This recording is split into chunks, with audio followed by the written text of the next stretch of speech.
할렐루야. 주님께서 이 새벽에도 영의 양식을 우리에게 풍성하게 허락해 주실 줄로 믿습니다. 오늘 요시야 왕의 이야기를 새벽 시간에는 긴 시간 말씀 전할 수 없어서 짧게 요약해서 우리가 생각하겠습니다.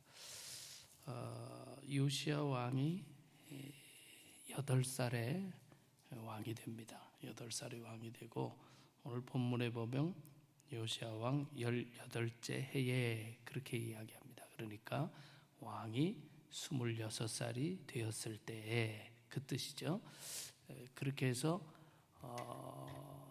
처음으로 성인이 돼서 왕으로서 행한 일이 성전을 수리하라 라는 일이었습니다.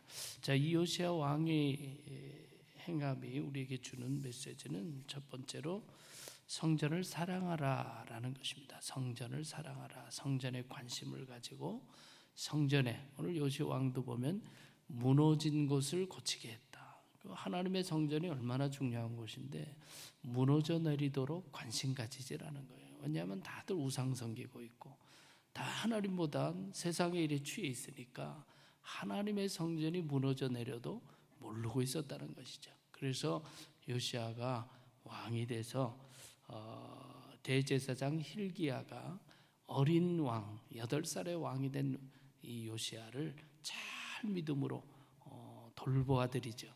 그래서 26살이 되었을 때 무너진 성전을 수리하라. 자, 이것은 단지 건물을 얘기하는 것이 아니라 하나님을 섬기는 그 나라에 있어서 수많은 일들이 있지만 가장 중요하게 여겨야 할 것이 하나님 앞에 어떻게 살아가느냐, 그것인데 성전이 무너져도 관심 가지지 않았다라는 것이죠. 그래서 이 성전을 수리하라, 이 얘기는 하나님의 성전, 예배를 중요하게 여기고 사랑하라, 그런 뜻입니다.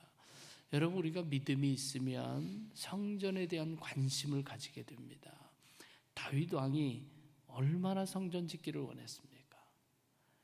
어떻게든지 하나님의 임재가 있는 이 성전을 자신의 손으로 짓고 싶었지만 하나님께서는 그 마음만 받고 너는 평생 전쟁에서 손에 피를 많이 묻혔으니까 성전 짓는 것은 내 아들이 짓도록 하자. 다윗은 그 하나님의 뜻을 받아들였지만 그러나 성전을 향한 사랑은 꺾을 수가 없어서 성전 짓는 재료를 다윗이 다 준비합니다. 다 준비해서 아들이 지을 수 있도록 해주는 역할까지 다윗이 감당하죠. 여러분, 바벨론 포로 시기를 마치고 70년 포로 생활하고 이제 본국으로 돌아오지 않습니까? 포로 생활할 때 고백한 내용 중에 바벨론 강변 그곳에서 예루살렘을 기억하며 시온을 기억하며 울었노라 라는 시편이 나옵니다. 성전을 빼앗기고 보니까 얼마나 성전이 중요한 것인지, 바벨론 포로 가서 그 강변에 앉아서 예루살렘 생각하며 눈물을 흘렸다는 거예요.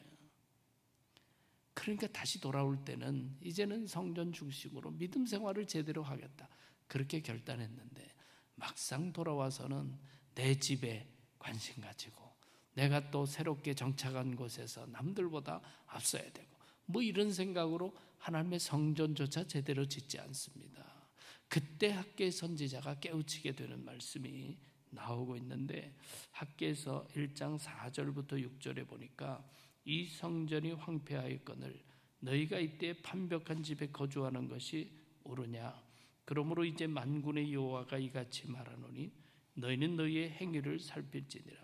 너희가 많이 뿌릴지라도 수확이 적으며 먹을지라도 배부르지 못하며 마실지라도 흡족하지 못하며 입어도 따뜻하지 못하며 일꾼이 싹을 받아도 그것을 구멍 뚫린 전대에 넣음이 되느니라. 그렇게 깨우치고 있습니다. 성전이 이렇게 황폐했는데 이때 판벽한 집에 거하는 것이 옳은 것이냐. 그렇게 이 판벽하다라는 말은 우리가 편히 많이 일상으로 쓰는 표현은 아닙니다. 영어로 보면 paneled house예요.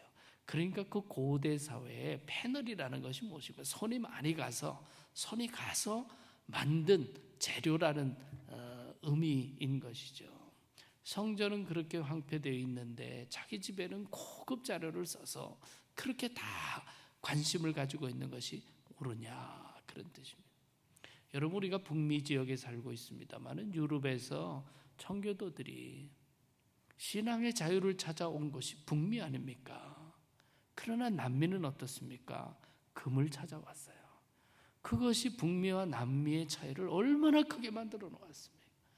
북미 쪽으로 온 이들은 하나님을 제대로 믿겠다고 이곳에 와서 성전 짓는 일부터 했어요. 뭐 성전을 자랑하려고 하는 것이 아니라 하나님 제대로 믿기 위해서 본토 친척 아비집을 떠난 것이 청교도 아닙니까? 그러니까 하나님 먼저 제대로 섬기자. 그렇게 시작된 땅은 축복된 땅이 되고 그 이후에 세계 역사를 주도하는 아주 복된 것이 되지만, 단순히 금 찾아서 온 남미는 그렇게 되지 않았어요. 하나님은 중심을 보십니다. 중심을 보시고 그 삶을 축복하신다. 여러분, 요시아가 성인이 되었을 때 첫 번째 한 일이 성전에 대한 관심을 가지고 무너진 것을 고쳤다. 이것이 바로 성전 사랑, 하나님 사랑을 의미하는 것이죠. 두 번째 생각할 것은 하나님의 말씀을 찾으라라는 거죠. 그렇게 성전을 사랑하고 성전을 수리하다 보니까 놀랍게도 말씀을 찾아낸 거예요. 여러분, 하나님의 말씀이 오늘날처럼 뭐 책으로 이렇게 돼 있어서 조그만 게 아니잖아요. 옛날에는 두루마리의 성경을 기록했단 말이죠. 그러면 성경책이 큽니까? 작습니까? 엄청 커요. 엄청 큽니다. 그런데 그 하나님의 말씀, 큰 두루마리 말씀, 그 말씀이 잃어버린 곳이 어디라는 것입니까? 성전이라는 거예요. 그러니까 건물만 있다가 성전이 되는 것이 아닌 것이죠. 형식만 있다고 해서 그것이 하나님의 임재가 주어지는 것이 아니다. 불행한 역사지만 성경을 보면 인간이 인간을 살해하는 살인사건이 어디서 벌어집니까? 제사들이다 벌어져요. 가인이 아벨을 죽이잖아요. 왜 죽입니까? 아벨의 제사는 받으시고 내 제사는 안 받는다.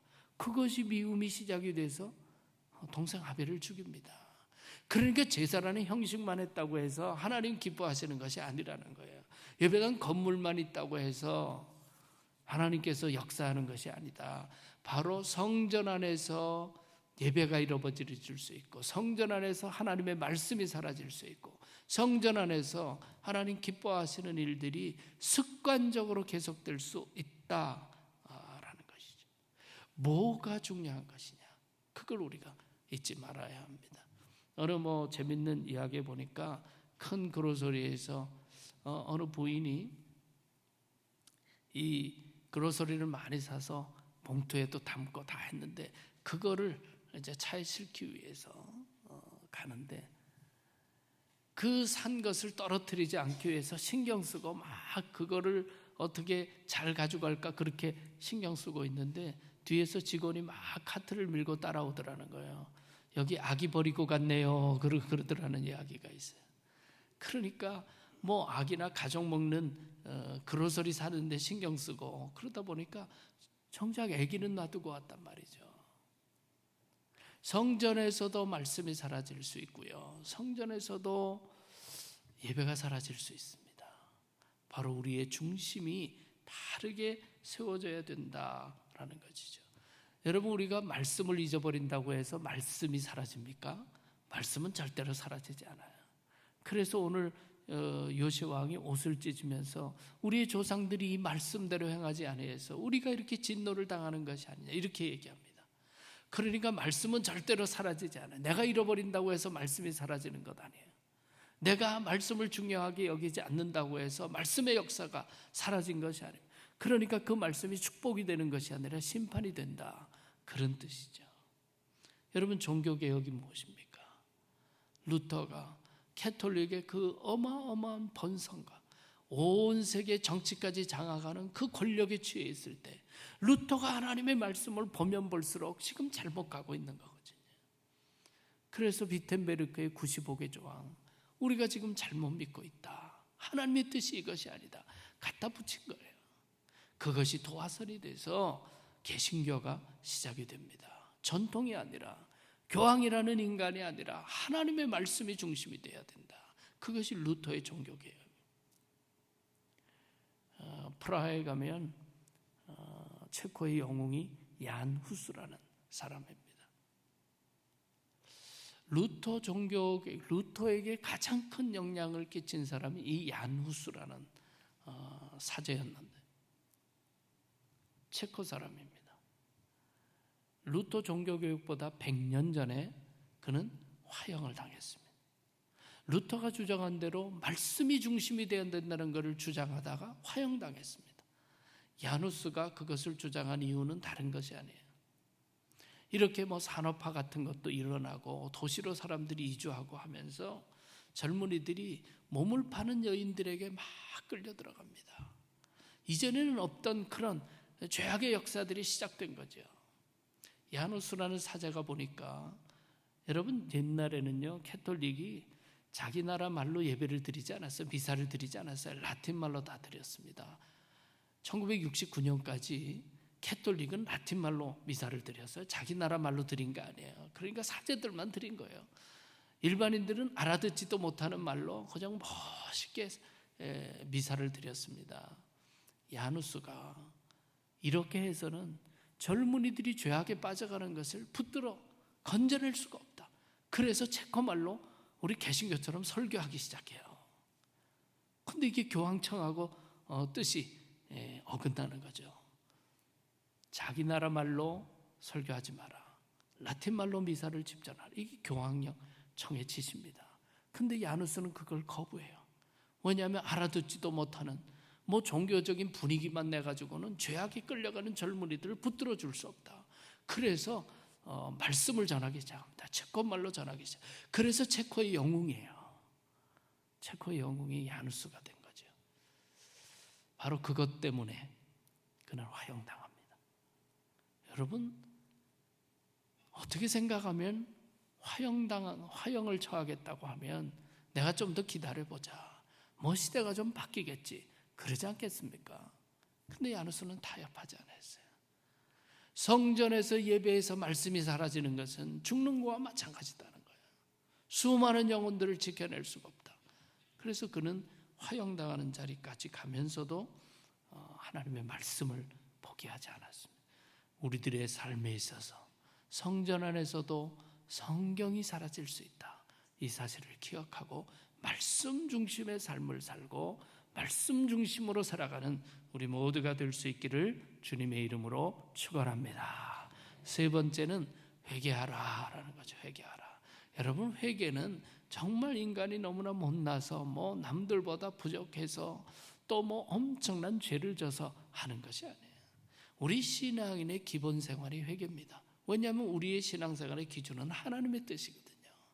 하나님의 뜻 앞에 나를 돌아볼 때마다 억지로 하는 회개가 아니라 자연적인 회개가 나오고 하나님의 은혜가 얼마나 큰 것을 깨달을 때마다 내가 그 은혜를 제대로 받고 누리지 못하고 은혜에 합당하지 못하게 한 것을 돌이킬 수밖에 없는 거죠. 회개를 통해서 하나님과의 관계가 회복될 뿐 아니라 성화의 삶이 이루어집니다. 그것이 주님의 뜻을 이루어가고 축복을 받게 되고 그것이 하나님의 마음에 합한 삶이거든요. 말씀이 사라지면 회개가 없어집니다. 기준이 사라졌는데 무슨 회개를 하겠어요? 남들보다 나는 낫다고 생각하기 시작하고 회개가 사라지면서 인생의 기준이 사라지고 하나님이 사라지고 성화가 사라지고 따라서 영적 교제가 사라지기 시작하는 거죠. 회개가 사라지는 것이 영적으로 부패하기 시작하는 지름길이다 라는 것을 보여줍니다. 자, 오늘 요시야 왕이 그 하나님의 말씀, 이뤄졌던 하나님의 말씀을 들으면서 옷을 찢고 마음을 찢습니다. 그런데 성경을 보면 이 하나님의 말씀 앞에서 어떤 태도를 가지는가 몇 가지 유형이 나타나는데, 첫 번째는 말씀을 찢는 사람이 있어요. 말씀을 찢는 사람. 내 마음을 찢는 것이 아니라 말씀이 드러나면 말씀을 찢습니다. 그런 유형이 나타나죠. 자, 예레미야 36장 23절 같이 읽겠습니다. 여우디가 선어 쪽을 낭독하면 왕이 면도칼로 그것을 연하여 베어 화롯불에 던져서 두루마리를 모두 태웠더라. 자, 말씀이 드러날 때 말씀을 찢고 태운 사람이 있습니까 없습니까? 성경에 분명히 있어요. 여호야김 왕, 바로 예레미야 선지자, 눈물의 선지자가 나라의 멸망을 예언하고 하나님께서 징계할 것이다라고 예언하는 말씀이 주어질 때 그 말씀을 말씀을 찢어버리는 거예요. 내 마음을 찢고 회개해야 되는데 말씀을 찢어요. 그러니까 여호야긴 시드기야, 그렇게 해서 나라가 멸망하거든요. 그러니까 하나님의 말씀을 찢었던 왕에 의해서 나라가 멸망으로 가게 됩니다. 자, 말씀을 찢는 사람이 분명히 있어요. 말씀을 거부하는 이들이 있어요. 두 번째는 옷을 찢는 사람이 있습니다. 옷을 찢는 사람. 그러니까 말씀을 찢는 사람보다는 훨씬 낫죠. 훨씬 나아요. 옷을 찢는 사람이 있습니다. 요엘서 2장 12절 13절 한번 읽겠습니다. 여호와의 말씀에 너희는 이제라도 금식하고 울며 애통하고 마음을 다하여 내게로 돌아오라 하셨나니 너희는 옷을 찢지 말고 마음을 찢고 너희 하나님 여호와께로 돌아올지어다. 그는 은혜로우시며 자비로우시며 노하기를 더디하시며 인애가 크시사 뜻을 돌이켜 재앙을 내리지 아니하시나니. 자, 요엘 선지자 시대에는 너희는 옷을 찢지 말고 마음을 찢고 그랬어요. 그러니까 마음은 찢지 않고 뭐만 찢었다는 거예요? 옷만 찢었다는 거예요. 옷만 찢었다. 그러니까 옷 찢는다는 것은 내가 회개합니다라는 형식적인 표거든요. 형식적인 표예요. 그러니까 옷만 찢지 말고 마음을 찢으라, 그렇게 이야기하고 있습니다. 더 놀라운 것은 열왕기상 21장 27절을 보면요, 그 사악한 아합 왕도 옷을 찢습니다. 이 아합이 이 모든 말씀을 들을 때 그의 옷을 찢고 굵은 배로 몸을 동이고 금식하고 굵은 배에 누워서 또 풀이 주고 다니더라 라고 얘기합니다. 선지자 엘리야가 아합 왕에게 하나님의 말씀 선포하니까 아합 왕이 옷을 찢었다, 그렇게. 최고로 악한 왕으로 꼽을 때 아합 꼽지 않습니까? 근데 아합 왕도 하나님의 말씀 앞에 마음은 찢지 않고 옷을 찢었다라고 되어 있어요. 그러니까 옷을 찢는 것은 남들에게 보이기 위한 것이죠. 또는 하나님을 속일 수 있다고 생각한 거죠.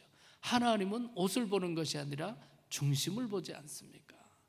근데 마음은 전혀 회개도 없고, 마음은 하나님 앞에서 변화될 생각도 없고, 겉모습만 옷을 찢고 애통하는 표를 하고, 유대인들은 그래서 죄를 바르고 막 그러지 않았습니까?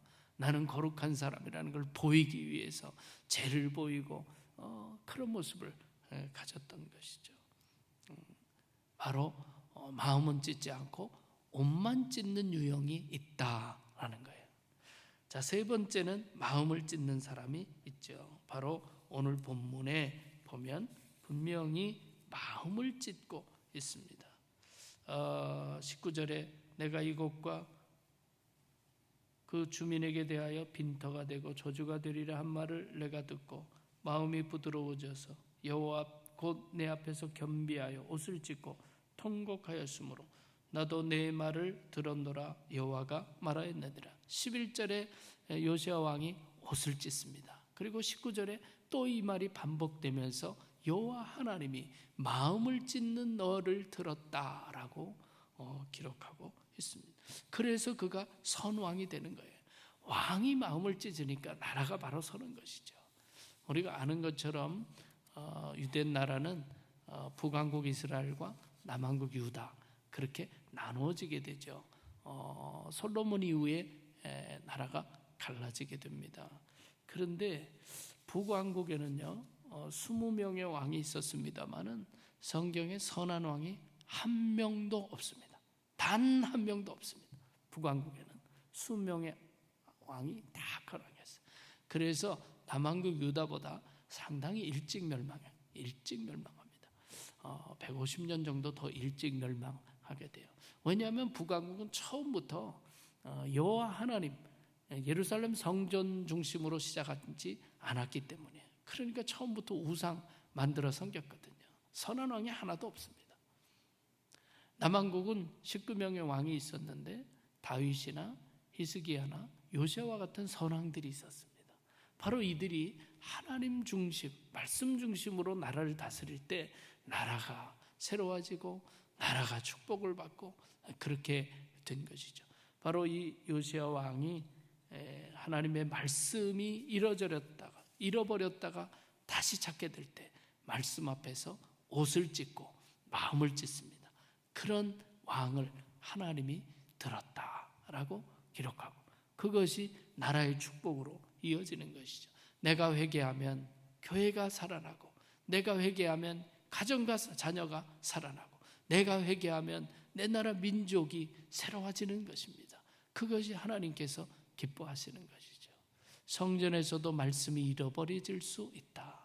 습관적인 생활에 머물고 그저 마음은 하나님 앞에 드리지 않고 형식만 믿음이라고 생각한다면 하나님께서 들으실 수가 없고 축복하실 수 없고 사용할 수 없다.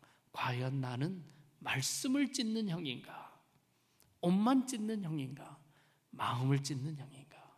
오늘 이 요시야 왕의 이야기를 통해서 우리가 진정으로 하나님 앞에 늘 새로워져서 하나님과 늘 깊은 교제를 나누고 하나님께서 축복하시고 사용하는 귀한 도구가 될 수 있기를 주님의 이름으로 축원합니다. 기도하겠습니다. 참 좋으신 주님,